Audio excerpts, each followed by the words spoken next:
So, guys, Arsenal 3, Manchester United 1. We get the job done in the end. We get the 3 points. I could be having a totally different conversation right now if that Garnacho goal would have stood and they would have won 2-1. We could be talking about something else. But we've got the 3 points. Rice, baby, in the end. Jesus. Man United fans are going to keep crying about the offside goal and just cry. We've got Norwich skulls are out. We got Rory as always. Big up, man. Give your thoughts on the game, man, and everything about our win today. Oh my days, pulses are pounding at the moment.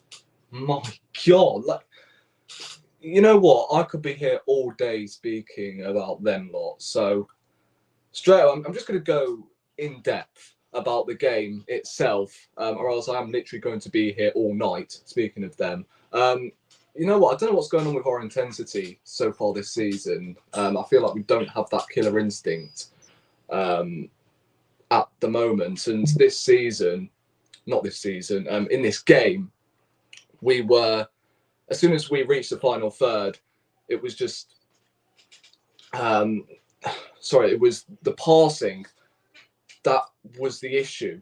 We were constantly playing it backwards every time. And I was getting frustrated because I'm like, you know what? We're earning these lot far too much respect. And I was getting slightly nervous, especially before kickoff, because obviously it's against Man United, isn't it? And I know we were at home, but man, I've got to give credit though to Gabriel though, because that offside trap, Christ, like I'm not gonna lie, I panicked at first because he was leaning forward, but then when they showed the reverse angle, you can see he is ahead of Gabriel. So fair play, Gabriel. That's why you play him every week. So that was a let off, and I was like, yeah, right, let's go and win this game now, because honest to God, this fan club could have been completely different, even if it would have been a draw, because they finished that game with Maguire and Evans at the back. Like, really? If anybody would have predicted, like, especially in the Fergie days, like Man United have had Harry Maguire and Johnny Evans as their two centre-backs, I would have snapped your hand off. You would have been smoking weed if you thought Maguire and Evans would be their two centre-halves in 2023. And look, I'm just sick to death of the excuses at the moment from Man United. Obviously, they can continue them, right? The main stat is the scoreline, right? Whether you win the game or not. And look, Man United fans have to be the only fan base in the universe that celebrate like they've just won the World Cup, and as soon as we go down the other end after getting that goal disallowed, to then disguise themselves as red seats. Oh my God. Like, Declan Rice, at the moment, he is worth every single penny. That is why you pay the big bucks for him, to provide them sort of moments at the end of the game. And also, United fans constantly texting me about fucking Onana. 4 games, 8 conceded. Good one, mate. As soon as we go 1-0 down, oh, flip it. Like, is this how we're going now, innit? Just, we're going behind every single game at home, and we have to find a way to come back into it. Why can't it just be plain sailing like Manchester City the other day, right? Man City can do whatever they like in terms of how they get results, but with Arsenal, Jesus Christ, I don't think I can put up with this any longer. But if we get 3 points, that is all it matters. 100%, man. Look, there's a few things I want to ask you about. Firstly, with obviously Kai Havertz, again, the main talking point as always today. Firstly, how do you think he played? And also, would you start someone like Fabio Vieira over him, who came on once again? I thought put in a very, very good performance. Twice in a row, he's done that now. Where'd you stand with Havertz today? Today, again, he looked far too nervous. because he knows as soon as he makes a blunder, he is going to get dog's abuse. So he's now playing everything safe. And I guess he is ruining our intensity levels at the moment because he's just so slow. He won, well, the penalty that, of course, wasn't given. Do you think it was a penalty, in your opinion? Yeah, absolutely. Like, to these people who are rats on Twitter and who are a given on Football Manager or FIFA, whatever, because whenever you completely take someone out on FIFA, the ref, of course, has no choice but to give it, right? Casemiro and Wan-Bissaka sandwiched together to then take Havertz out, right? Yes, it was minimal contact, all right, but Havertz was through on goal, so why would he dive at that point? I really don't get it. Yeah. So I thought that was a penalty, and don't forget, Man United got the exact same penalty last week against Nottingham Forest, so... I feel like Havertz again was just very, very disappointing. I feel like he's got to have an appointment with the bench at the moment because he's just not clicking. Right, he's off form in terms of in front of goal, like that missed kick. I mean, like, I'm sorry, you would expect that from me and you, really. Like, you might as well stick us up there and miss that sort of chance. So I don't know what is going on. It wasn't a ball that was coming at 5k.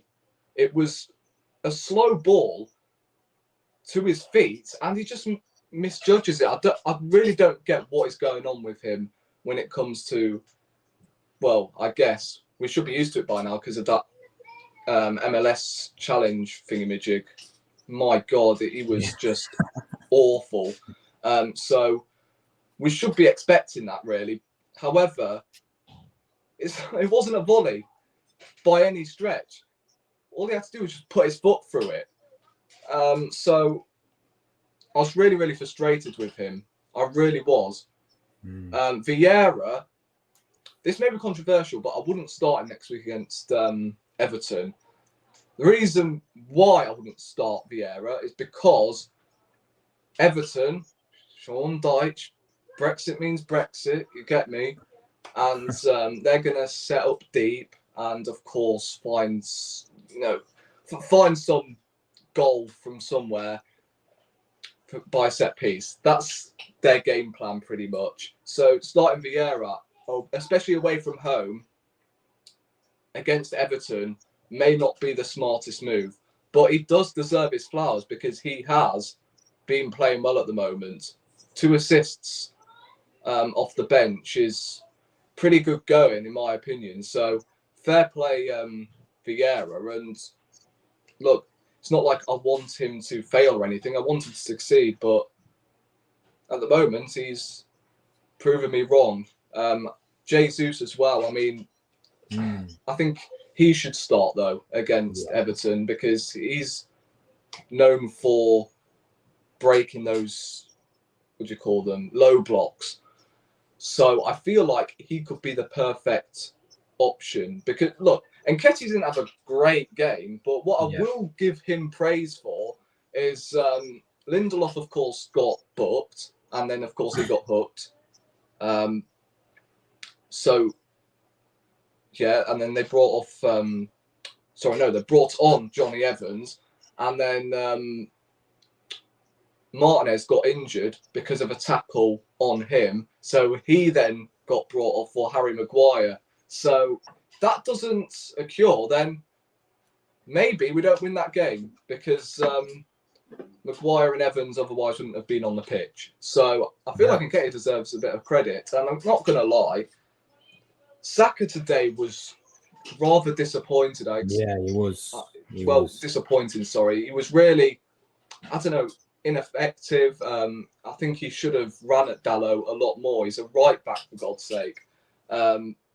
He should have scored in the second half. I felt like Martinelli was actually better than him.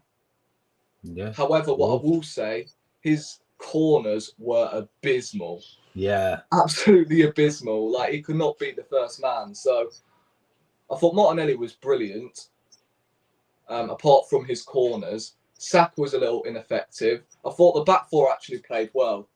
Ben White, I mean, he hates playing against Rashford, doesn't he? Yeah, he didn't particularly have the greatest of games, but he still stood his ground and he wasn't hiding. Saliba and Gabriel I thought were brilliant, Zinchenko as well. But all in all, I think if we want to break them deadlocks early, then I feel like we have to drop Havertz at the moment because he's just slowing our attack down at the moment. So just finally, man, obviously we heard news about Thomas Partey. Arteta came out, Fabrizio tweeted Arteta's quote saying he's gonna be out for apparently a few weeks and it doesn't look good. They've got to do more tests. Obviously, how big of a blow is this for Arsenal? Because I've been lots of fans on Twitter now saying bin him in January because he's very injury prone. You know, do you agree with that? Because I don't. No, because if you get rid of him, then who do you have? Like, we don't sign midfielders under Arteta apart from Declan. Well, I guess we do, but what I'm trying to say is we don't buy adequate cover for Thomas Partey, and we've never had good cover apart from, of course, Declan Rice this summer. But Partey should be starting technically because he's one of our most important players. I don't know what it is with him. I mean, I don't necessarily blame the medical staff, but they need to be questioned big time because why? Why are we buying players who rarely get injured and then they come to Arsenal and the first game, not just the first game they play, they get injured? I don't get it. I really don't understand. So, look, I would keep Partey until the end of the season, minimum, because I'm predicting he will go next summer because if these injuries keep continuing, then Arteta is going to pull the plug and he's going to end up biting the bullet and selling him. Simple as that. I wouldn't sell him right now, obviously not. And I feel like that's why we needed to invest in a box-to-box midfielder. Maybe we are missing Xhaka. Maybe we are, because at least he actually took shots on target. Havertz doesn't. Always plays it very safe. So I think Partey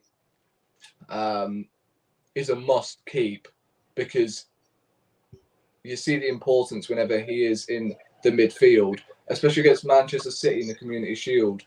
And when he's shifted at right back, maybe he's not like injured. Well, obviously he is, but what I'm trying to say is he may just at the same time be sick of starting at right back. It's just I really don't get it. With this whole system, and who knows, if Partey would have been fit today, then he would have probably been shifted as the right back and Gabriel would have been dropped and we may have lost the game in the last minute there, because Gabriel, if he doesn't play the offside trap, Garnacho's onside, and as I said, we lose the game and we get cooked for the season, really. I was going to say for 24 hours, but nah. That's all Man United fans care about, just untold failure and results, really. That's it. 100%, man. Look, guys, give a sub to Rory if you haven't already. Link is in the title. Click the blue at, give him a sub. Guys, we're out of it. International break time, 2 weeks, and then Arsenal back against Everton away from home. So we'll see you guys then. We get the win. We beat Man United. I'm buzzing. We're out of here. Come on, the Gunners. Ciao, people.